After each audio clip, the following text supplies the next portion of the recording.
World Heritage Sites. One of the most impressive places in Sri Lanka is Sigiriya, a site often named the eighth wonder of the world. The site attracts thousands of tourists daily and has been a UNESCO Heritage Site since 1982.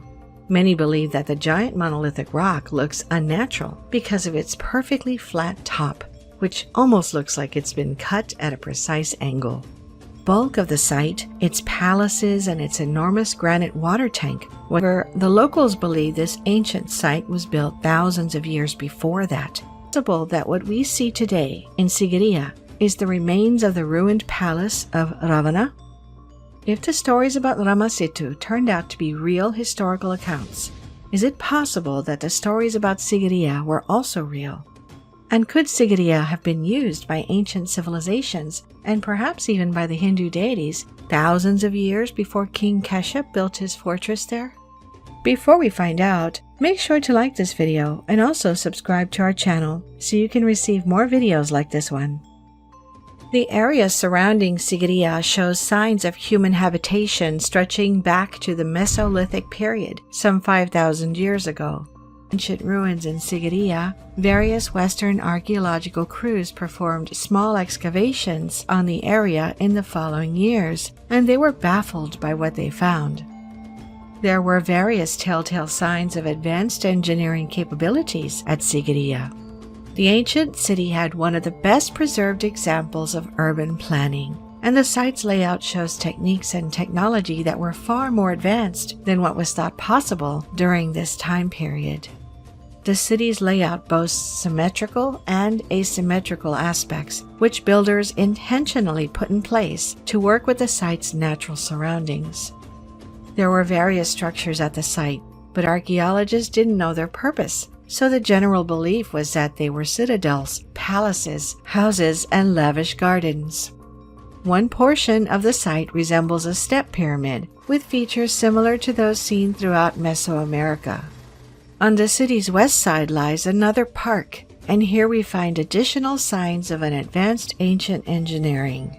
The park contains various water-retaining structures, including a sophisticated hydraulic system that provided water to the gardens. This unique design was comprised of canals, lakes, dams, and even water pumps, showing that in-depth planning went into the construction of this site.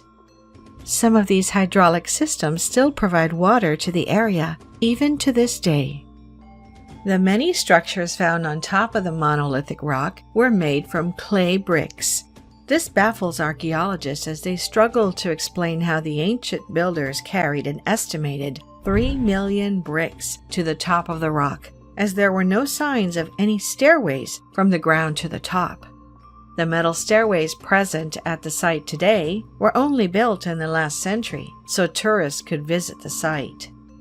Without a proper stairway to the top, it seems an almost impossible task to cart the bricks or the materials to make them up through the thick forest and find a way to the top of the monolithic rock. While the bricks may seem like an impressive feature of the site, what's even more interesting is the huge blocks of white marble which make up many of the paths and palace steps of the settlement. The white marble used in construction is not native to the area, and archaeologists are still unsure of where the marble was sourced. Each of the marble blocks is extremely heavy, and there are thousands of them. So how did these ancient builders get tons of heavy marble blocks to the top of the monolithic rock without any stairs? This has led many people to question the archaeological view of how this ancient city was built. With the modern metal stairs at the site, it can still take up to 2 hours to get to the top. So how did primitive peoples carry tons of materials there without any clear pathway? Various archaeologists have noticed strange tool marks which look like narrow channels all along the side of the rock. Archaeologists